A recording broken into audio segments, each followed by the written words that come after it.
Hello everyone, very good morning to all of you. इतनी ज्यादा आवाज कहाँ से आ रही है हमारी? Everyone, very good morning to all of you. इतनी ज्यादा आवाज कहाँ? हमारे साइड नहीं हो रहा इतना नॉइज जितनी फोन में आ रही है। हमारी साइड नहीं हो रहा इतना नॉइज जितनी फोन में आ रही है। आपको भी आ रही है सबको?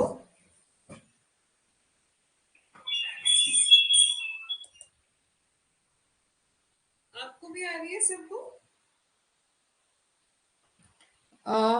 एक मिनट ना। आपको भी आ रही है सबको? एक मिनट ना। आपको भी आ रही है सबको? नहीं, अब नहीं आ रही है। चलो बता दो कौन कौन क्लास में आ चुका है। Welcome to full form. ठीक है, गुड मॉर्निंग टू एवरीवन।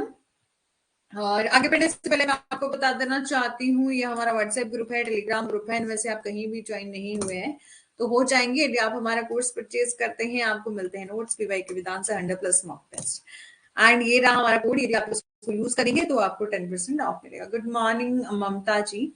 अब बताना आपको ऑडियो में दिक्कत हो रही है? मैंने एकदम से क्लास ज्वाइन करा तब तो बहुत ज्यादा नॉइज आ रहा था, पता नहीं कहाँ से आ रहा था। हमारे साइड नहीं है इतना नॉइज, बिल्कुल शांत है सब कुछ। पता नहीं कहाँ से आ रहा है। हमारे साइड नहीं है इतना नॉइज। ठीक है ममता जी, बताइए कौन कौन क्लास में आ चुका है। इसके अलावा गुड मॉर्निंग सुप्राम जी। ऑडियो वीडियो ऑडियो बता दीजिए और वीडियो भी बता देना। आज हम यूनिट 10 डिस्कस करेंगे, कंपैरेटिव पब्लिक लॉ। ठीक है, एंड सिस्टम ऑफ गवर्नमेंट। ठीक है, गवर्नेंस ये आपकी यूनिट ऐसी यूनिट है, ठीक है, यहाँ से ज्यादातर जो है वो 2 या 3 क्वेश्चन जो है वो देखने को मिलते हैं। इससे ज्यादा नहीं मिलते, 2 या 3 क्वेश्चन जो है यहाँ से देखने को मिलते हैं। ठीक है, और ये यूनिट जो है वो आपकी बाकी सब यूनिट्स में से डिफरेंट इसलिए है। ठीक है, हाँ पहले आ रही थी बिल्कुल। ठीक है, तो ये यूनिट इसलिए डिफरेंट है क्योंकि कंपैरेटिव पब्लिक लॉ हो सकता है कि आपने एलएलएम में पढ़ा हो या इससे पहले अपनी लॉ स्कूल में पढ़ा हो, अदरवाइज जो है वो ये न्यू है थोड़ी सी। ठीक है, तो थोड़ा सा समझना थोड़ा सा मुश्किल हो सकता है, लेकिन इतना भी मुश्किल नहीं है। यदि अच्छे से जो आप समझेंगे तो बहुत ईजी है। ठीक है, इसमें हम कंपैरेटिव लॉ क्या होता है, relevance and methodology and problem and concern in comparison. ठीक है, ऑप्शन फिर आपका सेकंड है कि फॉर्म ऑफ गवर्नमेंट हम पढ़ेंगे, जिसमें हम parliamentary and presidential type of government क्या होती है वो हम डिस्कस करेंगे। Unitary and federal. ठीक है, मॉडल्स ऑफ फेडरलिज्म क्या है, यूएसए कनाडा एंड इंडिया में किस तरह से सिस्टम है, rule of law, formal and substantive version क्या है, एंड सेपरेशन ऑफ पावर जैसे कि इंडिया में किस तरह का सिस्टम है, यूके में। अब देखो कंपैरेटिव पब्लिक लॉ में हम कंपैरिजन करते हैं, अलग अलग लीगल सिस्टम का कंपैरिजन करते हैं। ठीक है, तो जैसे कि सेपरेशन ऑफ पावर इंडिया में कैसा सिस्टम है, यूके में कैसा है, यूएसए में कैसा है, फ्रांस में कैसा है। Independence of judiciary, judicial activism and accountability, India UK and USA. ठीक है, इन सब में जो है वो किस तरह का सिस्टम है। ठीक है, और सिस्टम ऑफ कॉन्स्टिट्यूशन रिव्यू क्या है, amendment of the constitution, amendment क्या है, ओपन राइट टू इन्फॉर्मेशन क्या है, ये सब जो है वो हम डिस्कस करेंगे। आई होप कि सभी लोग आ चुके होंगे। ठीक है, अब स्टार्ट करते हैं।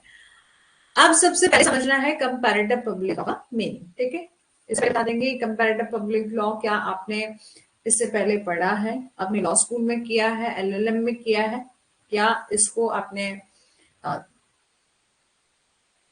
ठीक है जाना है पहले। ठीक है, तो कंपैरेटिव लॉ एक स्टडी है। ठीक है, क्वेश्चन भी एक बार आया था। ठीक है, कि कंपैरेटिव पब्लिक लॉ क्या है। ठीक है, कंपैरेटिव लॉ क्या है, तो सबसे पहले स्टडी। ठीक है, आपका स्टेटमेंट वाइज क्वेश्चन जो है वो पूछा गया था। तो कंपैरेटिव पब्लिक लॉ क्या है, स्टडी है। हम ऐसी स्टडी है जिसमें हम डिफरेंट डिफरेंट लीगल सिस्टम को स्टडी करते हैं और उसके स्ट्रक्चर को जानते हैं with a focus of identify similarity, जिसमें हम आइडेंटिफाई करते हैं जैसे कि हमारे इंडिया में, यूएसए में। ठीक है, इस तरह से 2 कंट्रीज हैं। हम कंपैरेटिव लॉ में क्या करते हैं, स्टडी करते हैं कि यूएसए में कैसा सिस्टम है, हमारे इंडिया में कैसा सिस्टम है, क्या कुछ सिमिलैरिटी है, क्या कुछ डिससिमिलैरिटी है, ठीक है। तो कंपैरेटिव लॉ क्या है, स्टडी है डिफरेंट लीगल सिस्टम की and there structure and with the focus of identifying similarity and difference between them. It play a crucial role in understanding the diversity of a legal system. ठीक है, ये सब देशों और क्षेत्रों में कानूनी प्रणालियों की विविधता को समझने में जो महत्वपूर्ण भूमिका निभाता है और विभिन्न तरीकों से प्रासंगिक हो सकता है। ठीक है, कि इसकी रेलेवेंट मेथोडोलॉजी को भी हम डिस्कस करेंगे और प्रॉब्लम भी डिस्कस करेंगे, क्या कुछ कंपैरेटिव पब्लिक लॉ में प्रॉब्लम है। ठीक है, तो कंपैरेटिव पब्लिक लॉ क्या है, स्टडी है किसका, डिफरेंट लीगल सिस्टम का और उनके स्ट्रक्चर का, कि हम जिसमें क्या करते हैं, फोकस करते हैं कि किस कंट्री में क्या कुछ सिमिलैरिटी है, कुछ डिफरेंसेस है बिटवीन। डेफिनेशन क्या है कंपैरेटिव पब्लिक लॉ की, तो comparative public law study of similarity and difference between the law of different country. It involve systematic and methodological analysis of legal system, legal rule and legal institution across the various jurisdiction. ठीक है, इसमें हम focus करते हैं different legal system की में क्या कुछ डिससिमिलैरिटी है, क्या कुछ असमानताएं हैं, क्या कुछ समानताएं हैं, उनका लीगल सिस्टम कैसा है, लीगल रूल क्या है, लीगल इंस्टीट्यूशन कैसा है across the various jurisdiction. Primary object क्या है, primary object of this field is not to promote one legal system. इसका प्राइमरी ऑब्जेक्ट है कि हम किसी एक लीगल सिस्टम को प्रमोट करना चाहते हैं, बट हम अनवाइज अंडरस्टैंड करना चाहते हैं कि अलग अलग कंट्री में किस तरह का लीगल सिस्टम है। कंपैरेटिव लॉ क्या है, एक स्टडी है किसकी, कि हम डिफरेंट कंट्री में स्टडी करें क्या कुछ उनमें सिमिलैरिटी है और क्या कुछ डिससिमिलैरिटी है उनके लीगल। इंपॉर्टेंस क्या है, ठीक है, इंपॉर्टेंस क्या है, सबसे पहले तो कंपैरेटिव पब्लिक लॉ, इतना भी समझ में आ गया। कंपैरेटिव लॉ क्या है, एक स्टडी जैसे हम कंपैरेटिव एनालिसिस करते हैं, कंपेयर करते हैं अलग अलग कंट्री के लीगल सिस्टम, कि वहां की गवर्नमेंट किस तरह से काम कर रही है, वहां किस तरह से जो है वो गवर्नमेंट काम कर रही है, क्या उनका लीगल सिस्टम है। तो इंपॉर्टेंस क्या है कंपैरेटिव लॉ, कंपैरेटिव लॉ की क्या इंपॉर्टेंस है, तो सबसे पहले कल्चर अवेयरनेस। कल्चर अवेयरनेस एवं कंपैरेटिव लॉ अलाउ करता है इंडिविजुअल को appreciate the culture diversity, the legal shape that shape a legal system. It help to understand how culture, norms and value influence legal principle and practice of different society. ठीक है, समझ आ रहा है सुखराम जी, ममता जी, सुरभि जी, समझ आ रहा है। कंपैरेटिव लॉ जो है वो आपका अलाउ करता है इंडिविजुअल को, जिसमें हम कंपैरेटिव लॉ में क्या कर रहे हैं, स्टडी कर रहे हैं डिफरेंट नेशन की लीगल सिस्टम की। ठीक है, डिफरेंट नेशन की लीगल सिस्टम की स्टडी करें तो हम वहां के कल्चर को भी जो है वो जानेंगे, कल्चर अवेयरनेस भी जो है वो आएगी। ठीक है, लीगल यूनिफिकेशन एंड हार्मोनाइजेशन। यदि हमें ठीक लग रहा है कि हमने मान लिया कि यूएसए में ये पार्टिकुलर उनका लीगल सिस्टम में ये बहुत अच्छी चीज है, तो उसको हम अपने लीगल सिस्टम में भी जो है वो फोर्स करने की कोशिश कर, मतलब लीगल सिस्टम में अडॉप्ट करने की कोशिश करेंगे। तो बोला है बाय आइडेंटिफाई द सिमिलैरिटी, ये or differences in a legal system, comparative law aid in process of legal unification harmonization. It provides the basis for the international legal cooperation and develop a uniform law. ठीक है, ये अंतरराष्ट्रीय कानून सहयोग समान कानूनों के विकास के लिए एक आधार प्रदान करता है। ठीक है,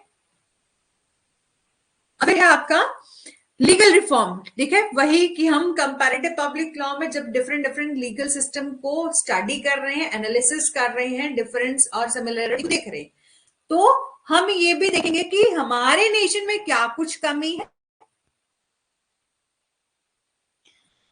बट मैं ये सब्जेक्ट फर्स्ट टाइम पढ़ रही हूँ क्योंकि ये लॉ सब्जेक्ट नहीं था। ठीक है, हाँ, जब मैंने भी अपनी प्रिपरेशन के दौरान पढ़ा था तो मैंने भी फर्स्ट टाइम पढ़ा था। ठीक है, मैंने भी अपने लॉ स्कूल में नहीं किया था ये। ठीक है, लेकिन मैंने दिखाया कि एक क्लास हुई थी तो हमारे एक स्टूडेंट ने कहा कि मैम आप ये 10 यूनिट पहले करवा दो, क्योंकि हमारे एलएलएम में भी है। तब मेरे को लगा कि हो सकता है कि आपके भी सब्जेक्ट में मतलब ऐसा ऑप्शन आपने चूज किया हो कंपैरेटिव पब्लिक लॉ को। ठीक है, चलो, समझना है, बहुत इजी है, इतना टफ भी नहीं है, ठीक है। तो हम अब देखो कि कंपैरिजन कर रहे हैं, कंपैरेटिव पब्लिक लॉ में करें डिफरेंट डिफरेंट लीगल सिस्टम की। तो हमें ऐसे ही लगा कि हमारे अपने लीगल सिस्टम में क्या कुछ कमी है, उस कमी को दूर करने के लिए दूसरे लीगल सिस्टम, दूसरे कंट्री का जो लीगल सिस्टम है उससे क्या कर सकते हैं, हम वहां के लीगल से इन्फ्लुएंस होकर अपने अपने सिस्टम में, अपने लीगल सिस्टम में भी जो कुछ चेंज कर सकते हैं, लीगल रिफॉर्म कर सकते हैं।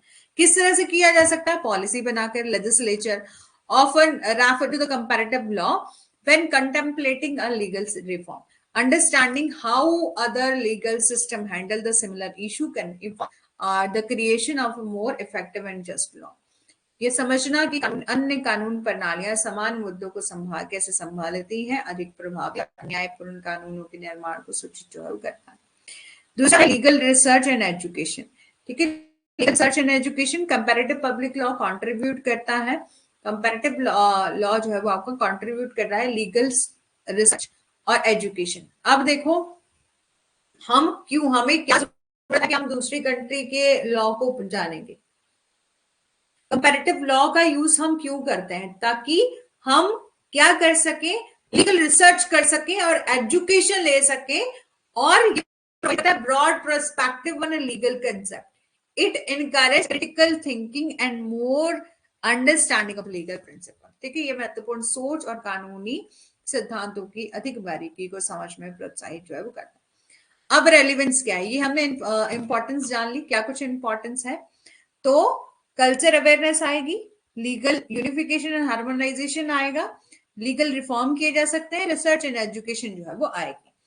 अब है रेलिवेंस। क्या रेलिवेंस मतलब क्या कुछ तुलनात्मक कानून की प्रासंगिकता है, यानी कि कंपैरेटिव पब्लिक लॉ की क्या कुछ कंपैरेटिव लॉ की, ठीक है। ध्यान रखना, कंपैरेटिव पब्लिक लॉ को नहीं, अभी हम कंपैरेटिव लॉ को जान रहे हैं, ठीक है। कंपैरेटिव पब्लिक लॉ को अभी जानेंगे। तो क्या कुछ रेलिवेंस है कंपैरेटिव लॉ में? तो लीगल हार्मोनाइजेशन, यानी कि कानूनी सामंजस्य होगा।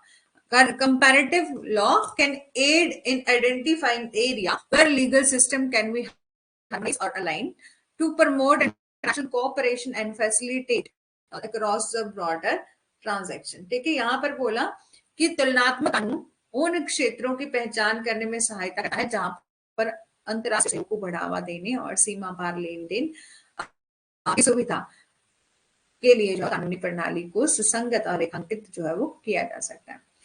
फिर है आपका लीगल डेवलपमेंट होगी। रेलिवेंस क्या है कि लीगल डेवलपमेंट भी आएगी। जो कुछ भी वैल्यूएबल रिसोर्सेस है हमारी कंट्री में, वो क्या हम उनको ध्यान में रखें, हमारी कंट्री का भी जो है वो लीगल सिस्टम डेवलप हो सके, उनमें भी सुधार किए जा सके, और हम बेस्ट प्रैक्टिस करें अपनी जुरिडिक्शन। Legal development, कानूनी विकास. It can serve as a valuable source for a country looking up to develop or reform their legal system by adopting best practice from other jurisdiction, ठीक है। और interpretation of law कि हम different different legal system को compare करके interpret करेंगे similar legal concept को, और can provide insight into the alternative approach और resolving legal issues. Legal transplant, कानूनी प्रत्यारोपण, यहाँ पे कंपैरेटिव लॉ हेल्प करता है, हम अंडरस्टैंड कर सकते हैं how legal concept and institution are adopted from one legal system to another. कि तुलनात्मक कानून समझने में जो है वो मदद करता है कि कानून धारणाओं और संस्थानों को यह कानून प्रणाली से दूसरे में जो है वो कैसे अपनाया या अनुकूलित किया जा सकता है, ठीक है। वॉइस क्लियर नहीं आ रही है? सबको नहीं आ रही है? इसे दूसरे में जो है वो कैसे अपनाया या अनुकूलित किया जा सकता है, ठीक है। वॉइस क्लियर नहीं आ रही है? अरे पता नहीं क्या सिस्टम हो रहा है आज, क्यों दिक्कत कर रहा है ये।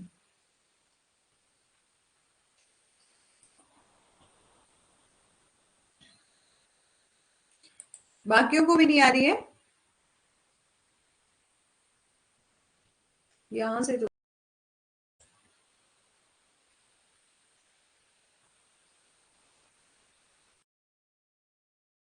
है।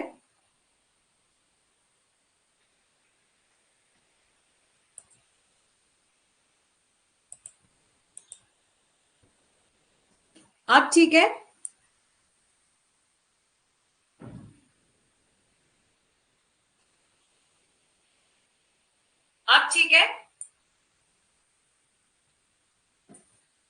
चलो, रेलिवेंस क्या है कंपैरेटिव लॉ का? तो लीगल हार्मोनाइजेशन है, लीगल डेवलपमेंट है, और इंटरप्रिटेशन ऑफ लॉ है। कंपेयर करेंगे हाउ डिफरेंट सिस्टम इंटरप्रेटेड और similar legal concept insight into alternative approach to solving legal issue, legal transplant और लीगल एजुकेशन। मेथोडोलॉजी क्या है? कौन सी मेथोडोलॉजी का यूज करके कंपैरेटिव लॉ को जानेंगे, यानी कि तुलनात्मक कानून की पद्धति क्या है? तो फंक्शनल अप्रोच, दूसरा हिस्टोरिकल अप्रोच। फंक्शनल अप्रोच में हम फोकस करते हैं understanding how different system achieve a similar objective despite having different structure and mechanism. यह समझने पर केंद्रित है कि विभिन्न संरचनाओं और तंत्रों के बावजूद विभिन्न कानूनी प्रणालियों समान उद्देश्यों को कैसे प्राप्त करता है। Historical approach के analyze the historical development of legal system to trace the reason and ठीक है। यहाँ पर बोला, अब देखो कि कौन कौन सी अप्रोच हम अपना सकते हैं जब हम कंपैरेटिव लॉ को जानेंगे। तो फंक्शनल अप्रोच जो है वो अपना सकते हैं। फंक्शनल अप्रोच किस तरह से अपनाई जा सकती है? तो हम फोकस करेंगे कि on understand how different legal system similar achieve similar objective, कि हम किस तरह से डिफरेंट लीगल सिस्टम को अंडरस्टैंड करेंगे और हम ताकि हम अचीव कर सकें, और भी ऑब्जेक्टिव है डिफरेंट डिफरेंट स्ट्रक्चर और मैकेनिज्म का जो ऑब्जेक्टिव। हिस्टोरिकल अप्रोच कि हम जानेंगे कि हिस्ट्री किस किस तरह की थी अलग अलग कंट्री की। हमारे अपने कंट्री की हम बात करें ना, हमारे इंडिया की, तो हमारी हिस्ट्री बड़ी इंटरेस्टिंग है ना। भले हमने बहुत कुछ नहीं जाना है लेकिन काफी इंटरेस्टिंग है, ठीक है। तो historical approach analyse the historical development of a legal system to trace the origin and influence. Comparative legal family approach कि तुलनात्मक कानूनी परिवार दृष्टिकोण classify legal system into families, ठीक है। फॉर एग्जांपल के लिए common law, civil law, Islamic law to facilitate comparison within the each family, ठीक है। दूसरा है आपका case based comparison, involve the comparing a specific legal cases decision across jurisdiction to identify the commonalities and divergence in a legal reasoning, ठीक है। कि case base भी हम कंपैरिजन कर सकते हैं। अब प्रॉब्लम क्या है, ठीक है। प्रॉब्लम क्या है जब हम कंपैरेटिव लॉ को पढ़ेंगे या कंपैरिजन करेंगे तो क्या कुछ प्रॉब्लम्स हैं। तो हमें सबसे पहले देखने को मिल सकता है कि कल्चर और लिंग्विस्टिक बैरियर्स, ठीक है, कि भाषाई और वहां की सांस्कृतिक बैरियर्स जो है दिख सकते हैं कि अलग अलग कंट्री के अपना अपना कल्चर है, अपनी लैंग्वेज है ना। जैसे कि हमारे यदि हम यूएसए की बात करें तो वहां पर ओनली टोटली इंग्लिश जो है वो चलता है, हमारे यहाँ मिक्स चलता है, कोई इंग्लिश अब तो ठीक है, ज्यादातर हिंदी बोलते हैं लोग। तो इस तरह से हमें कुछ कल्चर और अलग बैरियर जो है वो देखने को मिल सकते हैं। हिस्टोरिकल कंटेक्स्ट अपना अपना अलग, हमारी इंडिया की हिस्ट्री कुछ अलग होगी, वहां की हिस्ट्री कुछ अलग होगी, can complicate the accurate understanding and the interpretation of a foreign legal system. दूसरा है legal transplant. Legal transplant the successful transplantation of legal principle from one system to another may or not always be feasible due to the varying social and institution context, कि अलग सामाजिक और संस्थागत संदर्भों के कारण जो है वो एक प्रणाली से दूसरे में कानूनी सिद्धांतों का प्रत्यारोपण हमेशा संभव नहीं हो सकता। कॉन्टेक्स्ट सेंसिटिविटी यहाँ पर बोला legal reforms are legal deeply embedded in the respective social economic and political context which can make direct comparison challenging, ठीक है। जो भी कानूनी मानदंड है अपने संबंधित सामाजिक और आर्थिक राजनीतिक संदर्भों में गहराई अंतर्निहित है और इसलिए कंपैरिजन करना थोड़ा सा चैलेंजिंग है। incomplete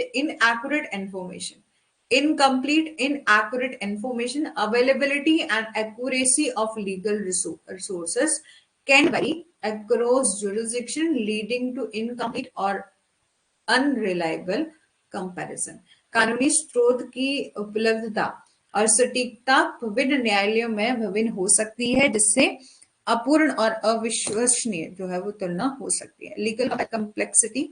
लीगल कंप्लेक्सिटी से आप क्या समझते हैं कि लीगल सिस्टम क्या है, कानूनी प्रणालियां क्या है, जटिल हैं और उनकी तुलना महत्वपूर्ण बारीकियों को अति सरल या अनदेखा जो है वो कर सकती है। कि एथनिक कंसर्न भी, एथिकल कंसर्न भी है, यानी कि अलग अलग हो सकता है, हमारे एथिक कुछ और है, किसी और के कुछ और है। और जब हम कंपेयर करते हैं लीगल सिस्टम को with a significant different approach अपना के to the human right to human right and fundamental freedom can raise ethical, ठीक है। यहाँ पर बोला कि मानवाधिकारों या मौलिक स्वतंत्रता के लिए काफी अलग दृष्टिकोण के साथ कानूनी प्रणालियों की तुलना नैतिक दुविधाओं को जो है वो बढ़ा सकती है। ठीक है, अब यहां तक हमने समझ लिया कि कंपैरेटिव लॉ क्या है, क्या कुछ मेथोडोलॉजी है, हम किस तरह से यूज करके हम कंपैरेटिव लॉ को जान सकते हैं, और क्या कुछ प्रॉब्लम है।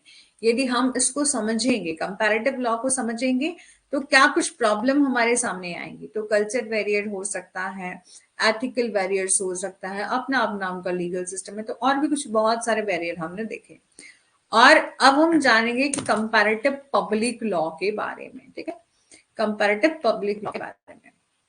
तो कंपैरेटिव पब्लिक लॉ बोला है कि it is a rather comparative approach to study law and legal institution of 2 or more countries. ठीक है, यहाँ पर बोला कि ये 2 या 2 से अधिक देशों में के कानूनों और कानूनी संस्थानों और उनके संवैधानिक ढांचे, प्रशासनिक तंत्र और नीति प्रारूपों और शासन की प्रणालियों का अध्ययन करने के लिए एक तुलनात्मक दृष्टिकोण है।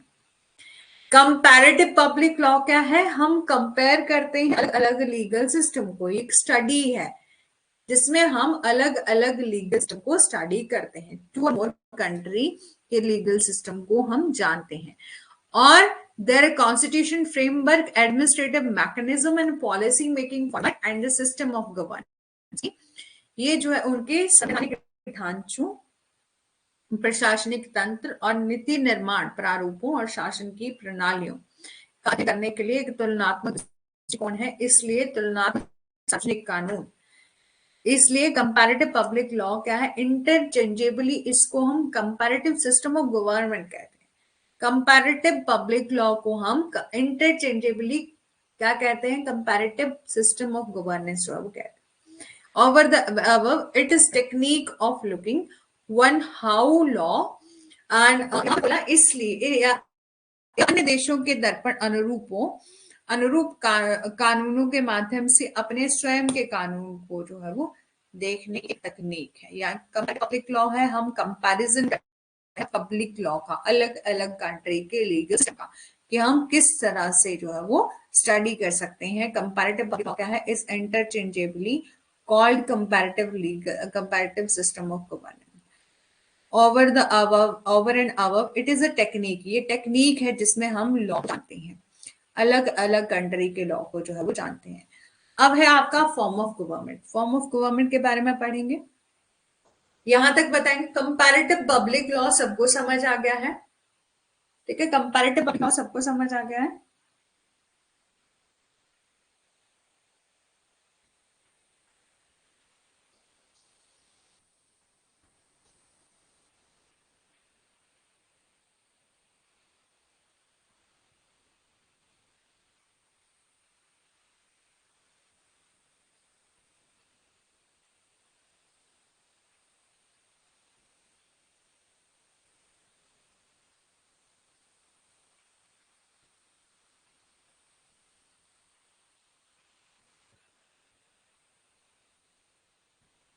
ठीक है, ठीक है। अब हम जानेंगे फॉर्म ऑफ गवर्नमेंट, यानी कि गवर्नमेंट के फॉर्म के बारे में। तो democratic government all over the world have defined the structure so that the system of governance does not work in arbitrary manner according to the whim and fancies of government and power। Democratic government कि लोकतांत्रिक सरकार, मतलब पूरी दुनिया में हम बात करें तो लोकतांत्रिक सरकारों के पास एक परिभाषित संरचना होती है, ताकि मतलब डेमोक्रेटिक गवर्नमेंट इसलिए काम करती है ताकि सिस्टम ऑफ गवर्नमेंट जो है वो आपका सही से जो है काम कर सके। ठीक है, सिस्टम ऑफ गवर्नमेंट जो है वो आपका सही से काम कर सके। तो दीज गवर्नमेंट को हम 2 कैटेगरीज में जो है वो डिवाइड करते हैं। इन गवर्नमेंट्स को हम 2 तरह की कैटेगरी में डिवाइड करते हैं। सबसे पहले ज्योग्राफिकल डिस्ट्रीब्यूशन ऑफ पावर, दूसरा relationship between legislative and executive branch. की geographical distribution of power, relationship between legislative and executive branch. Geographical distribution of power, तो इसमें हम क्या करते हैं, 3 तरह की कैटेगरी, मतलब 3 फॉर्म ऑफ गवर्नमेंट पढ़ते हैं। और हमारे सिलेबस में क्या है, यूनिटरी गवर्नमेंट क्या है, फेडरल क्या है, ये दोनों ही, ठीक है। इसके अलावा हम कॉन्फेडरेट गवर्नमेंट को नहीं पढ़ेंगे, ठीक है, ये दोनों ही पढ़ेंगे। तो बोला एवरी सिस्टम ऑफ गवर्नमेंट में पावर किसके पास होती है गवर्न करने की, इज लोकेटेड वन और मोर प्लेसेस जियोग्राफिकली, कि भौगोलिक रूप से एक या अधिक स्थानों तक जो स्थित होती है। और on basis of geography the system of governance can be categorised 3 distinct category. सबसे पहले आपका यूनिटरी, दूसरा फेडरल एंड तीसरा कॉन्फेडरेट, ठीक है। अब यहां समझना बहुत अच्छा है। अब फेडरल गवर्नमेंट के बारे में मैंने आपको पहले भी बताया होगा जब हमने सेकेंड यूनिट डिस्कस करी थी, कि फेडरल गवर्नमेंट के क्या कुछ फीचर होते हैं और यूनिटरी गवर्नमेंट के क्या कुछ फीचर होते हैं। यूनिटरी माने एकात्मक सरकार, ठीक है, फेडरल माने संघीय सरकार। फेडरल, हमारे इंडिया में हम बात करें तो हमारे इंडियन कॉन्स्टिट्यूशन में क्वासी फेडरल गवर्नमेंट आपको देखने को मिलती है, क्योंकि हमारे यहाँ यूनिटरी के भी फीचर हैं और फेडरल गवर्नमेंट के भी फीचर हैं। फेडरल गवर्नमेंट में क्या होता है कि सेंट्रल गवर्नमेंट, स्टेट गवर्नमेंट दोनों को ही पावर होती है। 2 लेवल ऑफ गवर्नमेंट होता है, सेंट्रल गवर्नमेंट भी और स्टेट गवर्नमेंट। पॉलिटिकल पावर जो है वो शेयर करी होती है by the level, 2 level of government, ठीक है, वही स्टेट और सेंट्रल दोनों को ही जो पावर दी गई होती है। और कॉन्स्टिट्यूशन जो है आपका रिजिड होता है, कोडिफाइड होता है, जैसे हमारी इंडिया में भी है, रिजिड है कॉन्स्टिट्यूशन और कोडिफाइड भी है। रिजिड नहीं है, फ्लेक्सिबल भी है, रिजिड भी है, कोडिफाइड है, लिखा गया है। और डिफरेंट टाइप ऑफ लॉ होते हैं, यानी कि सेंटर का अलग होगा, स्टेट का अलग होगा। हमारे यहाँ भी है ना, स्टेट के अपने अपने लैंड्स लॉ होते हैं, अर्बन रेंट कंट्रोल एक्ट जो है वो अलग अलग होता है, ठीक है। यूनिटरी गवर्नमेंट में क्या होता है, एक ही गवर्नमेंट होती है, ओनली सेंट्रल गवर्नमेंट होगी, नेशनल गवर्नमेंट होगी।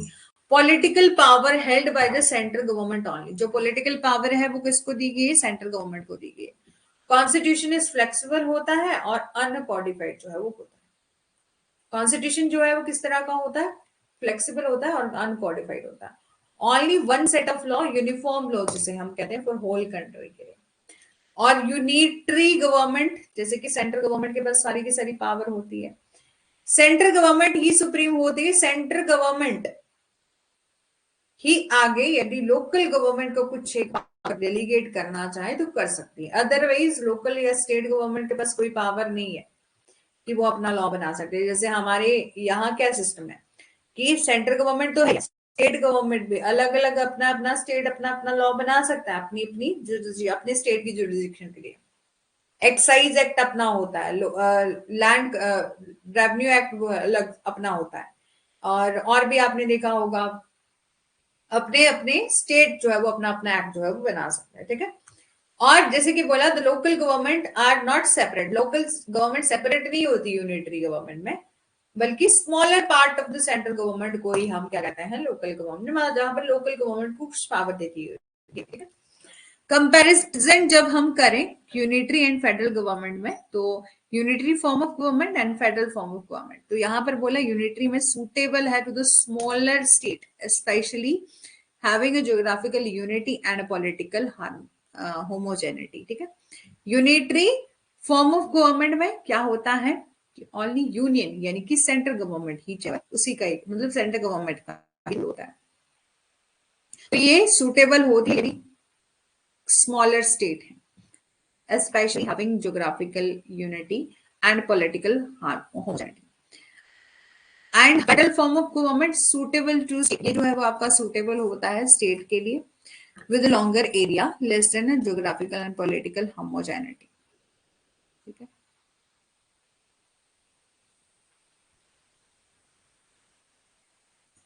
Regional unit can exercise the power delegate to the by the centre, ठीक है। वही की यूनिटरी गवर्नमेंट में क्या होता है, रीजनल गवर्नमेंट कुछ पावर को क्या करती है, डेलीगेट करती है, ठीक है। रीजनल यूनिट मतलब सेंट्रल गवर्नमेंट जो है कुछ एक पावर को डेलीगेट करती है और constitution does not specify their power, constitution में स्पेसिफाई नहीं करा गया पावर के बारे में। और फेडरल फॉर्म ऑफ गवर्नमेंट में क्लियर डिवीजन ऑफ पावर आपको देखने को मिलता है, फेडरेटिंग यूनिट और can be legislate on the matter of regional importance. ठीक है, फेडरल गवर्नमेंट में क्या होता है, स्टेट गवर्नमेंट और सेंट्रल गवर्नमेंट दोनों ही जो है वो काम करती है।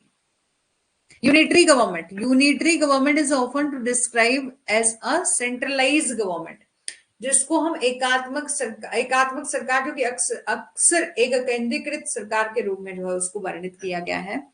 All power held by the government belongs to a single and central agency, सरकार द्वारा धारित सभी शक्तियां जो है वो एक केंद्रीय एजेंसी से संबंधित होती हैं। Central and national government create a local unit of government for its convenience, सरकार जो है वो अपनी सुविधा के लिए सरकार की स्थानीय इकाइयों का करती है। यानी कि यूनिटरी गवर्नमेंट में क्या है, ओनली एक ही गवर्नमेंट सुप्रीम होगी, ऑल पावर जो है वो सिंगल होंगी, एक ही सेंट्रल एजेंसी के पास जो है वो power. Central national government create a local units of a governments for its convenience. These local government have only those power that central government choose to give them. ठीक है, यहाँ पर बोला only लोकल गवर्नमेंट के पास जो है वो power है और वो मतलब सेंट्रल गवर्नमेंट को कर सकती है। ठीक है, लोकल गवर्नमेंट के पास। लेकिन कहीं भी यूनिटरी गवर्नमेंट में क्या होता है, एकात्मक सरकार होती है, एक ही सेंट्रल गवर्नमेंट के पास सारी की सारी पावर होती है और इसका एक ही कॉन्स्टिट्यूशन होता है जो कि क्या होता है आपका, फ्लेक्सिबल होता है, अनकोडिफाइड होता है और कहीं भी सेंट्रल गवर्नमेंट के बारे में के अलावा किसी लोकल गवर्नमेंट के बारे में उस कॉन्स्टिट्यूशन में नहीं मेंशन करा होता है। Most government in the world are unitary in the form. ठीक है, फेडरल गवर्नमेंट में क्या होता है, one in which the power of government को डिवाइड करा होता है सेंट्रल गवर्नमेंट और सेवरल लोकल गवर्नमेंट। ठीक है, किसी सरकार जो है वो है जिस सरकार की शक्तियों को एक केंद्र सरकार और कई स्थानीय सरकारों के बीच में जो है वो विभाजित किया जाता है। केंद्र और स्थानीय दोनों सरकारों से जो है बेहतर एक प्राधिकरण भौगोलिक अधिकार पर जो शक्तियों का विभाजन करता है, जिससे अकेले स्थानीय और राष्ट्रीय स्तर से नहीं बदला जा सकता।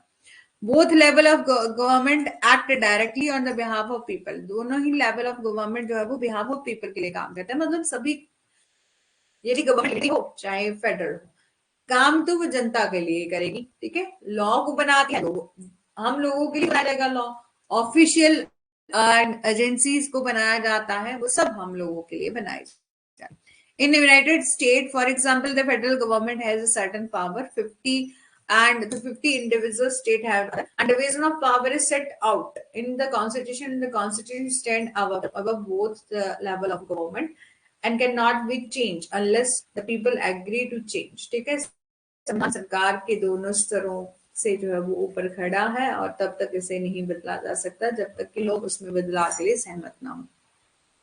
रिलेशनशिप क्या है legislative and executive branch of presidential government में, तो प्रेसिडेंशियल गवर्नमेंट कैसी गवर्नमेंट होती है जिसमें executive and legislative branch of government जो है वो आपकी सेपरेट होती है और इंडिपेंडेंस ऑफ वन एनदर होती है एंड को इक्वल होती है।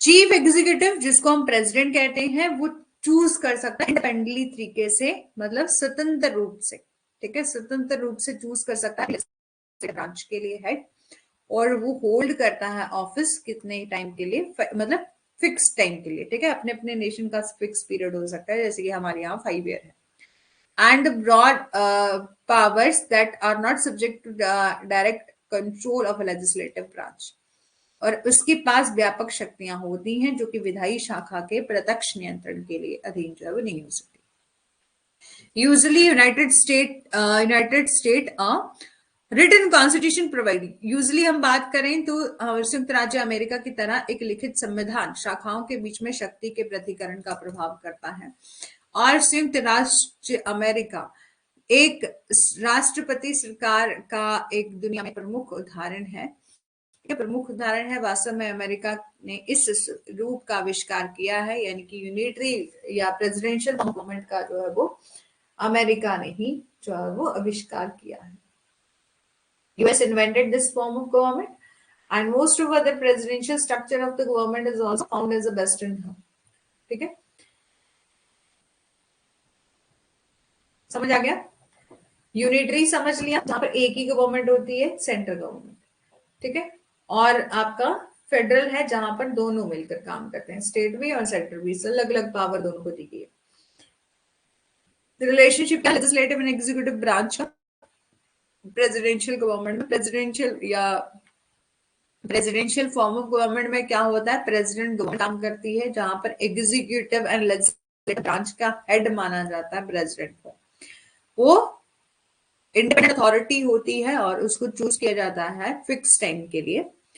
और यदि हम बात करें पार्लियामेंट्री फॉर्म ऑफ गवर्नमेंट की, तो वहां पर पार्लियामेंट की सुप्रीमेसी होती है। हमारे इंडिया में किस तरह की गवर्नमेंट, कौन सी सुप्रीमेसी है, ठीक है, बताएंगे सुखराम जी, सुरभि जी, ममता जी बताएंगे हमारे इंडिया में किस तरह की सुप्रीमेसी। क्या हमारे यहाँ पार्लियामेंट्री सुप्रीमेसी है, कॉन्स्टिट्यूशन सुप्रीमेसी है, प्रेसिडेंशियल सुप्रीमेसी है, किस तरह की सुप्रीमेसी?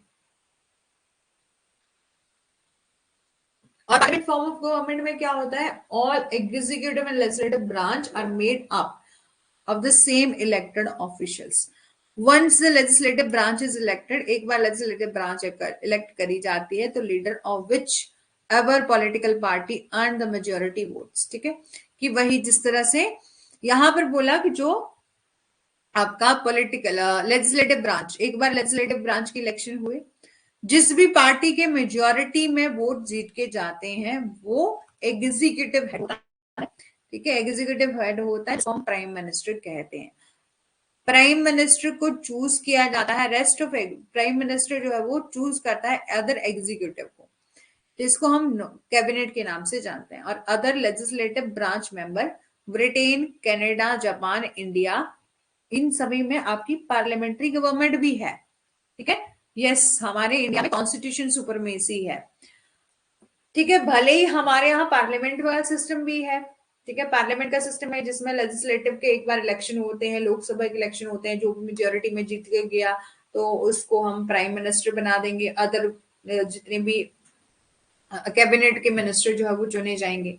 लेकिन हमारे यहाँ कॉन्स्टिट्यूशन सुपरमेसी है, आपको पता है कि पार्लियामेंट तो क्या, हमारी स्टेट लेजिस्लेचर तो क्या, हमारे प्रेसिडेंट ऑफ इंडिया भी जो है वो कॉन्स्टिट्यूशन से ऊपर नहीं है, वो भी ऐसा कोई एक्ट नहीं कर सकते जो कि कॉन्स्टिट्यूशन के खिलाफ है, ठीक है। हमारे यहाँ कॉन्स्टिट्यूशन सुपरमेसी है, ठीक है। अब हम जानेंगे कि फेडरलिज्म इंडिया में किस तरह से है, कनाडा में किस तरह से है, यूनाइटेड स्टेट में किस तरह से है, ठीक है, फेडरलिज्म, ठीक है। सबसे पहले इंडिया के बारे में जान लेते हैं, फिर बहुत इजी रहेगा कि हमारे इंडिया में कैसे सिस्टम और अदर नेशन में किस तरह का सिस्टम है। The term federalism is nowhere been used in the Constitution of India. Instead, Article 1 में जो है डिस्क्राइब करा गया है India as a union of state. India को हम क्या बोलते हैं, यूनियन ऑफ स्टेट कहते हैं। डॉक्टर बी आर अम्बेडकर ने कहा है, इस फ्रेज का यूज किया है, ठीक है, कि union of state, union of state refer करता है federation of state to indicate two thing. सबसे पहले द इंडियन फेडरेशन जो है वो आपका रिजल्ट नहीं है किसी भी एग्रीमेंट का, भले ही हमारे यहाँ स्टेट भी है, यूनियन टेरिटरी भी है, लेकिन हमारे इंडिया जो है, इंडियन फेडरेशन जो है वो आपका रिजल्ट नहीं है किसी भी एग्रीमेंट का, like among the state, like an American federation, ठीक है। A state have no right to succeed from the federation, ठीक है, कि राज्यों को महासंघ से अलग होने का अधिकार नहीं है। और महासंघ एक संघ है, महासंघ एक ऐसा संघ है कि अविनाशी है, ठीक है, कि एक महासंघ का क्या मतलब है कि हमारे यहाँ महासंघ, ये कहा कि हमारे यहाँ फेडरेशन है और हमारे यहाँ जो इंडियन फेडरेशन नहीं किसी भी एग्रीमेंट का। और ये क्यों कहा कि इनडिस्क्रिटेबल है, क्योंकि हमारे इंडिया में स्टेट भी है, यूटी भी है, लेकिन किसी भी स्टेट को ये पावर नहीं है कि वो अलग से अपनी कंट्री बना ले। क्या हम भले स्टेट ऑफ राजस्थान में रहते हैं, स्टेट ऑफ गुजरात में रहते हैं, कहीं भी रहते, महाराष्ट्र में रहते, लेकिन हमको ये राइट नहीं है कि हम अपने इंडिया से अलग होकर अपनी कंट्री बना लें, ठीक है। तो डॉक्टर के अकॉर्डिंग टू केसी वेयर कहते हैं, In practice, the Constitution of India is a quasi-federal in nature and not strictly federal. ठीक है कि व्यवहार में, प्रैक्टिस में हम बात करें इन प्रैक्टिस में, तो कॉन्स्टिट्यूशन ऑफ इंडिया क्या है हमारा, क्वासी फेडरल इन नेचर है, नॉट स्ट्रिक्टली फेडरल है. And in the words of doctor D D Vasu, ठीक है, डी डी वासु के शब्दों में कहा है, constitution of India neither purely federal not unitary but is a combination of both. कि भारत संविधान न तो विशुद्ध रूप से ना ही एकात्मक है, लेकिन एक क्या है, संयोजन है. ठीक है, अब हमें कौन कौन से फीचर दिख रहे हैं जो कि हमें फेडरल के बारे में बताते हैं. फेडरल जाना हमने क्या होता है कि जैसे केंद्र सरकार को भी और राज्य सरकार दोनों को ही पावर दी गई है. तो सबसे पहले हमारे इंडिया में, इंडियन कॉन्स्टिट्यूशन में दिखा हमें सबसे पहले डुअल कि हमारे कॉन्स्टिट्यूशन में एस्टैब्लिश किया गया है या हमें बताया गया है कि डुअल पॉलिटी है, consisting of union at centre and the state at the. ठीक है, यहाँ पर बोला कि संविधान में दोहरी राजनीति स्थापित करता है जिसमें केंद्र में और परिधि में राज्य जो है वो शामिल है. प्रत्येक को जो है वो संविधान द्वारा सौंपे गए क्षेत्र में क्रमशः उपयोग की जाने वाली संप्रभु शक्तियों के साथ जो है संपन्न किया जाता है. केंद्र सरकार रक्षा, विदेशी मामलों और मुद्रा संचार आदि जैसे राष्ट्रीय महत्व वाले मामले से जो है वो निपटती है. यहाँ पर बोला कि डुअल पॉलिटी की सेंटर के पास तो पावर है, स्टेट के पास भी पावर है. कॉन्स्टिट्यूशन में इस्टेब्लिश किया गया है dual polity consisting the union at the centre and the state. ठीक है, दोनों को ही पावर दी गई.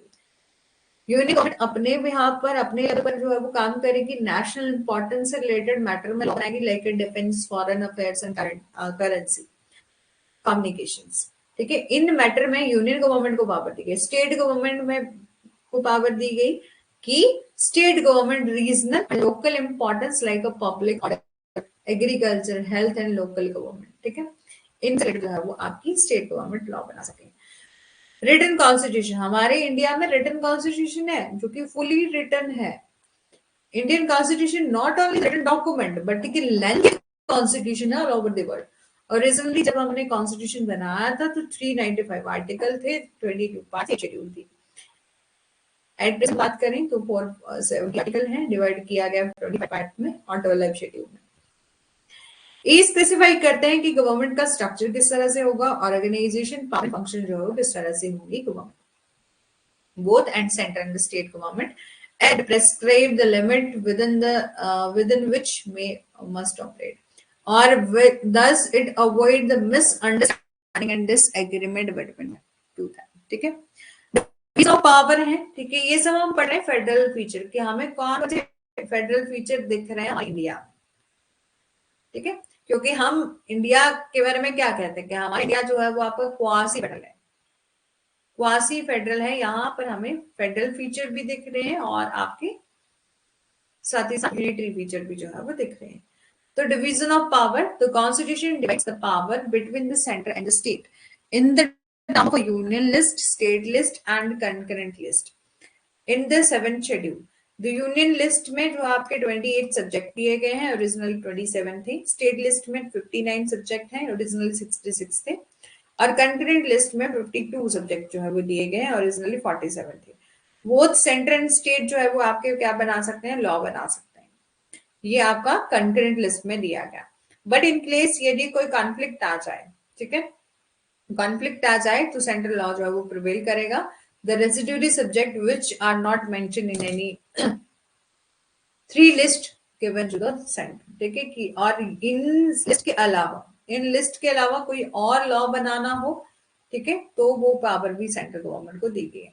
सुपरमेसी ऑफ कॉन्स्टिट्यूशन है वही जो कि हमने अभी अभी सवाल किया था कि हमारा कॉन्स्टिट्यूशन जो है वो आपका सुप्रीम है और हाईएस्ट लॉ ऑफ लैंड है. Law enact bye the centre, चाहे कोई भी सेंट्रल गवर्नमेंट चाहे स्टेट गवर्नमेंट कोई भी लॉ बनाए, सबसे पहले देखा जाता है सुप्रीम कोर्ट के द्वारा रिव्यू किया जाता है यदि लॉ बना भी गया है तो.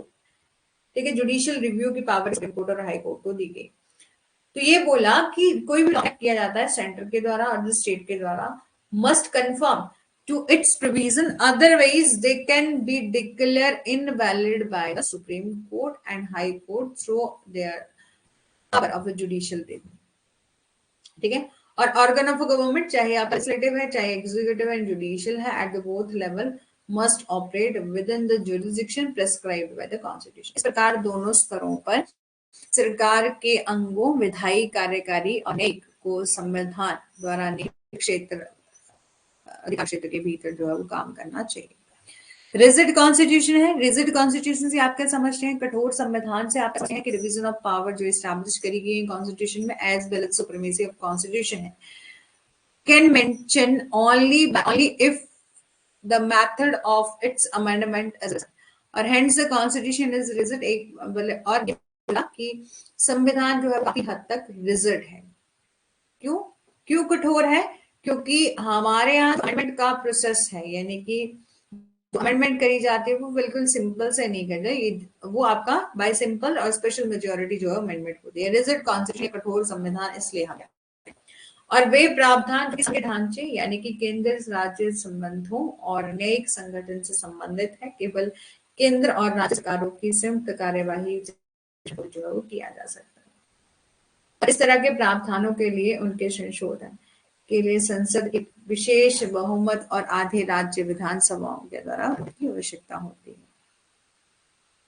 इंडिपेंडेंस जुडिशरी है कि कॉन्स्टिट्यूशन में एस्टैब्लिश किया गया इंडिपेंडेंस जुडिशरी के बारे में, headed by the Supreme Court and for more to purpose, ठीक है, ताकि सबसे पहले कि प्रोटेक्ट किया जा सके। ठीक है, यहाँ पर बोला इंडिपेंडेंस ऑफ जुडिशरी आपकी दो पर्पस के लिए जो दिया गया, यानी कि सुप्रीम कोर्ट के पास जो है वो दो पर्पस है, इसलिए जो है वो आपका independence judiciary headed by the Supreme court. ठीक है, इंडिपेंडेंस जुडिशरी जो है वो सुप्रीम कोर्ट के द्वारा हेडेड है और टू पर्पस यहाँ पर बताए गए। सबसे पहले क्या करना, वन टू प्रोटेक्ट, सबसे पहले बोला टू प्रोटेक्ट करना सुपरमेसी ऑफ द कॉन्स्टिट्यूशन को by exercising power of judicial review, और टू सेकंड सेटल करना डिस्प्यूट को, यानी सेंटर और स्टेट के बीच में कोई डिस्प्यूट हो जाए तो उसको भी सॉल्व करने की पावर किसके पास है, सेटल करने की पावर किसके पास है, तो आपकी सुप्रीम कोर्ट के पास पावर है। Constitution contain a various measure like a security of a tenure and of the जजेस, fixed service condition and so on, make the judicial independence of government. ठीक है, संविधान में न्यायाधीशों के कार्यालय की कार्यकाल की सुरक्षा, निश्चित सेवा शर्तें आदि जैसे विभिन्न उपाय शामिल हैं ताकि न्यायपालिका को सरकार से स्वतंत्र जो है वो बनाया जा सके। बाइकैमरल लेजिस्लेशन है। बाइकैमरल लेजिस्लेशन से आप क्या समझते हैं? द कॉन्स्टिट्यूशन प्रोवाइड करता है bicameral legislation consisting of upper house जिसको हम राज्यसभा कहते हैं, लोअर हाउस जिसको हम लोकसभा कहते हैं। Rajya Sabha represent the state of Indian federation और while the Lok Sabha represent the people of India as whole. ठीक है, यहाँ पर बोला कि राज्यसभा भारतीय संघ के राज्य का प्रतिनिधित्व करती है, जबकि लोकसभा जो है वो समग्र रूप से भारत के लोगों का प्रतिनिधित्व करती है। भले ही केंद्र के अनुचित हस्तक्षेप यानी कि Rajya Sabha even though a less powerful chamber is required to maintain the federal equilibrium by protecting the interest of a state against the undue interference by the state। ठीक है, बाइकैमरल लेजिस्लेशन क्या है कि राज्यसभा और लोकसभा दो सदन है और राज्यसभा रिप्रेजेंट करता है, यानी कि स्टेट के रिप्रेजेंटेटिव जो है राज्यसभा में आते हैं, लोकसभा में भी इलेक्शन, डायरेक्ट इलेक्शन से जो है वो स्टेट के रिप्रेजेंटेटिव आते हैं। Rajya Sabha even less powerful chamber है, रिक्वायर्ड टू मेंटेन और federal equilibrium to protecting the interest of state against the interference of the centre. ठीक है, अब यहां तक तो हमें ये सब फीचर जो कि किस तरह के हैं, फेडरल फीचर हैं। फेडरल फीचर हैं किसके? हमारे इंडिया के। अब हम देखेंगे कि यूनिटरी फीचर क्या है। यूनिटरी फीचर क्या है हमारे कॉन्स्टिट्यूशन के, हमारे इंडिया में किस तरह से यूनिटरी फीचर है, तो स्ट्रॉन्ग सेंटर बोला गया। यूनिटरी फीचर क्या होता है? एकात्मक शक्तियां। ठीक है, एकात्मक गवर्नमेंट या एकात्मक विशेषता। यूनिटरी फीचर एकात्मक विशेषता। तो स्ट्रॉन्ग सेंटर, यहां पर बोला द डिवीजन ऑफ पावर जो है वो in favour of the centre and highly inequitable form of federal angle. ठीक है, कि शक्तियों का विभाजन केंद्र के पक्ष में है और संघीय दृष्टिकोण से अत्यधिक असमान है। फर्स्टली यूनियन लिस्ट में जो है वो सब्जेक्ट दिए गए हैं जो कि ज्यादा है स्टेट लिस्ट के। स्ट्रॉन्ग सेंटर हम किस तरह से कहेंगे कि स्ट्रॉन्ग है? सबसे पहले यूनियन लिस्ट में ज्यादा मैटर दिए गए, ज्यादा सब्जेक्ट दिए गए हैं अदर देन आपके स्टेट लिस्ट में। सेकेंडली, ये मोर इंपॉर्टेंट सब्जेक्ट है और have been included in the union list, ठीक है, उसको यूनियन लिस्ट में जो है वो इंक्लूड करा गया। और थर्ड, सेंटर जो है वो के पास ओवरराइडिंग अथॉरिटी है over the concurrent list. Finally, the residuary power has been left with the center, and while in the us and they are vested within the state, and thus the constitution has made the center very strong, ठीक है। बाकी residuary power भी किसकी है? Centre की। Centre के पास residuary power है, और जबकि अमेरिका में वो राज्य के पास जो निहित है, जिस प्रकार संविधान ने केंद्र को बहुत मजबूत जो है वो बना दिया गया। ठीक है, ये आपके क्या दिख रहे हैं? आपको यूनिटरी फीचर जो है वो दिख रहे हैं, जो कि हमें बताते हैं कि ओनली सेंट्रल गवर्नमेंट सुप्रीम है भाई, सेंटर और स्टेट दोनों को पावर नहीं दी गई, ओनली सेंटर सुप्रीम है। तभी सेंटर स्ट्रॉन्ग बनाया गया सेंटर को। यदि कंकरेंट लिस्ट में भी बोला ना कि यदि कोई मैटर आपका स्टेट लिस्ट और सेंट्रल लिस्ट दोनों, मतलब कंकरेंट लिस्ट में पावर दी गई है कि स्टेट और सेंटर दोनों ही लॉ बना सकते हैं, तो हमेशा ही लॉ किसका प्रिवेल करेगा? सेंटर का। तो स्ट्रॉन्ग सेंटर बनाया है। स्टेट नॉट इंडिस्प्यूटेबल, इसका क्या मतलब है कि किसी भी स्टेट को कोई पावर नहीं है कि वो अलग हो सके, ठीक है, कि अनलाइक अदर फेडरेशन, स्टेट के पास जो है वो कोई पावर नहीं है कि वो अलग हो सके, हमारे इंडिया से अलग हो सके। तो Indian federation is an indisputable union of discreditable state. The American Federation, on the other hand, is described as an indisputable union in indisputable state. Single constitution, हमारे इंडिया में जो है वो आपका सिंगल कॉन्स्टिट्यूशन है, एकल संविधान है। Usually in federation the state है के पास पावर राइट है कि वो फ्रेम कर, ठीक है, कि यहां पर बोला कि स्टेट के पास बिल्कुल राइट है कि वो अपना ऑन कॉन्स्टिट्यूशन फ्रेम कर सके, सेपरेट हो, जो कि सेंटर से, ठीक है। तो ये आपका सिंगल कॉन्स्टिट्यूशन जो है हमारे इंडिया में है, ठीक है। इंडिया इज वन कंट्री जहां पर no such power is given to the states.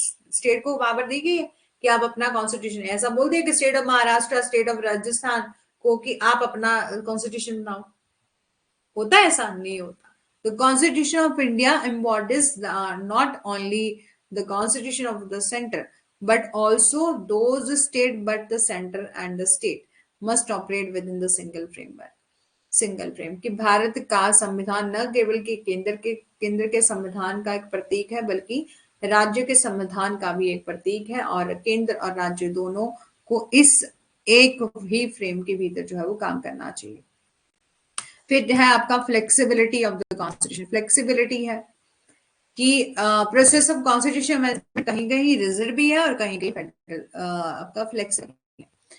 कि यहाँ पर बोला कि the bulk of the constitution can amend by the unilateral action of the parliament, either by simple majority or special majority. Further, the power to initiate to amendment of to the constitution lies only with the center. In US, on the other hand, the state can also purpose an amendment to the constitution, ठीक है, कि flexibility दिख रही है आपको constitution में। No equality of the state representation, कोई equality नहीं दिख रही है कि मान लीजिए हमारे स्टेट से 3 रिप्रेजेंटेटिव राज्यसभा से राज्यसभा के लिए जाते हैं, 4 जो है लोकसभा के लिए जाते हैं।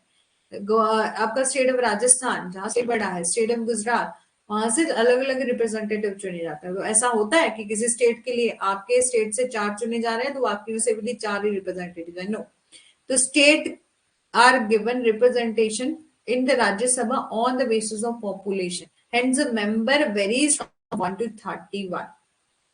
On the other hand, the principle of equality of representation of the state in the upper house is fully recognized as the American Senate has 10 members, 2 from each state. तो हमारे इंडिया में भी ऐसा इमरजेंसी प्रोविजन भी है हमारे यहाँ। Emergency लगती है कि नेशनल, स्टेट और financial emergency. During the emergency क्या होता है? सेंट्रल गवर्नमेंट के पास पावर आ जाती है सारी, ऑल पावर जितनी भी है वो सेंट्रल गवर्नमेंट आती है। स्टेट के पास कोई भी पावर नहीं रहती। स्टेट पर फुल कंट्रोल किसका रहता है? सेंट्रल गवर्नमेंट का रहता है।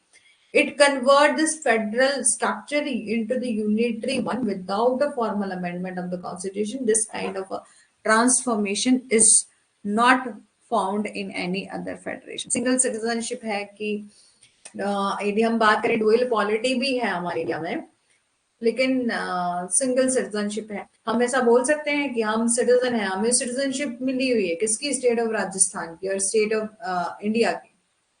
ठीक है, तो ऐसा हो सकता है? नहीं, ओनली सिंगल सिटीजनशिप है कि ओनली इंडियन।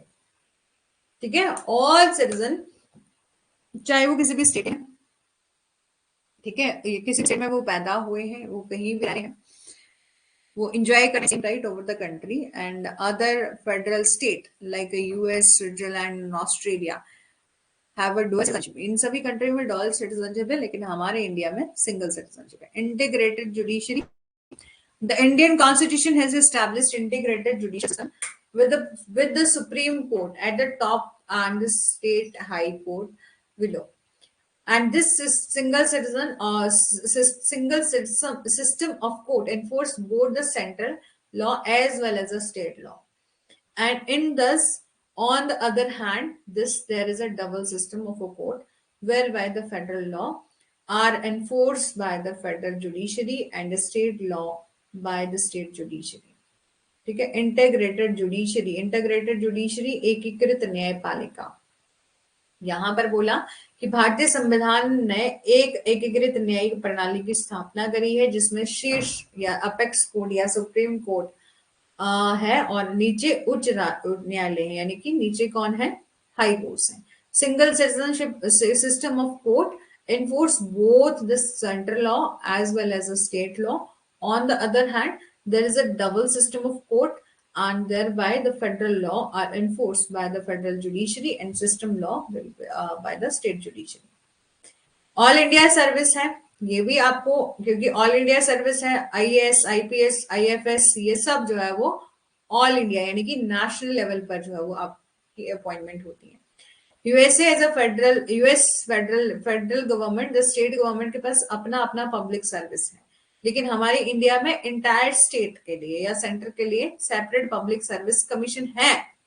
ठीक है, हमारे अपने अपने स्टेट के, जैसे Haryana public service commission, Rajasthan public service commission, अपने अपने स्टेट का पब्लिक सर्विस कमीशन भी है, लेकिन हमारे इंडिया के लिए ऑल इंडिया सर्विसेज हैं, आईएएस, आईपीएस, आईएफएस, ठीक है, विच are common to both center and state. ठीक है, the member of this service are recruited and trained by the center or which also possess ultimate control over them. Thus, these service violate the principle of federalism under the Indian Constitution. ठीक है, तो कहीं ना कहीं ये सब जो है फीचर हैं आपके, जो कि हमें फेडरलिज्म के प्रावधान ना बताते हुए यूनिटरी फीचर को बताते हैं। Parliament authority over the state, यहां पर बोला कि पार्लियामेंट के पास अथॉरिटी है कि वो स्टेट लिस्ट से रिलेटेड भी लॉ बनाना हो तो बना सकती है, नेशनल इंटरेस्ट का मामला हो। ठीक है, कि राज्यसभा के पास पावर है कि वो रेजोल्यूशन दे सकती है कि जो कि आपका नेशनल इंटरेस्ट से रिलेटेड मैटर होगा, तो इन सब लिस्ट के, मतलब जो स्टेट लिस्ट में मैटर दिए गए उससे रिलेटेड भी लॉ बना सकती है कौन? Parliament. Veto power, veto over the state bill. ठीक है, गवर्नर इज एम्पावर्ड, गवर्नर के पास पावर है, राज्यपाल के पास पावर है कि राज्य विधानमंडल द्वारा पारित कुछ कुछ प्रकार के बिलों को राष्ट्रपति के विचार के लिए आरक्षित करने का अधिकार है। राष्ट्रपति न केवल की पहली बार बल्कि दूसरे उदाहरण में भी ऐसे बिलों पर अपनी सहमति जो है वो रोक सकते हैं और इस प्रकार राष्ट्रपति को पूर्ण वीटो है। ठीक है, इस प्रेसिडेंट एंजॉय कर सकता है absolute veto. SR Bombay versus union of India के केस में जो है वो जस्टिस अहमदी ने अपना ओपिनियन दिया था। The sense of federation is the existence of distribution of power between the union and state. ठीक है, यहाँ पर इस केस में बोला गया था न्यायमूर्ति अहमदी ने कि संघ का सार जो है वो राज्य और संघों के बीच जो है वो शक्ति का वितरण का अस्तित्व, बीच शक्तियों का वितरण का क्या है, डिस्ट्रीब्यूशन ऑफ पावर जो है वो between the union and state जो है वो होगा। However, the absence of the term federal and federation and the presence of unitary features such as the residuary power, single citizenship, and integrated judiciary can help as conclude that Indian Constitution of India is a more quasi or federally unitary, as was held in the case of Satpal versus State of Punjab.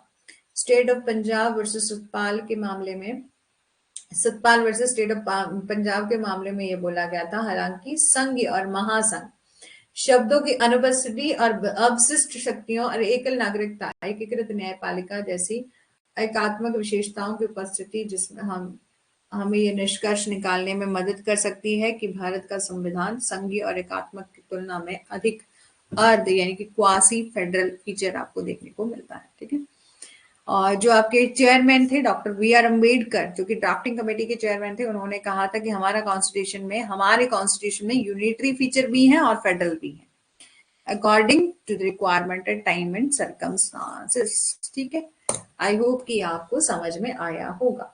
ठीक है, ये सब क्या है, हमारे feature हैं unitary और federal के। देखो, हमने समझा यूनिटरी गवर्नमेंट क्या होती है, यूनिटरी फीचर क्या है और आपके फेडरल फीचर क्या है। लेकिन यहाँ हम जब कंपैरेटिव पब्लिक लॉ पढ़ रहे हैं तो हमें अपनी इंडिया का ही नहीं बल्कि अदर नेशन का, जो कि हमारे सिलेबस में पूछा गया है, जैसे कि कनाडा का और यूनाइटेड स्टेट का भी हमें करना है, वो हम कल करेंगे। ठीक है, आई होप कि आपको सेशन अच्छा लगा होगा। थैंक यू सो मच, और जल्दी से बताना समझ आ गया।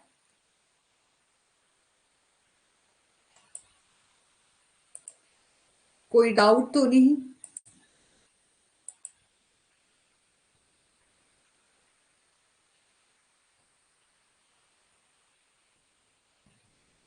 जी मैम, ठीक है, थैंक यू सो मच।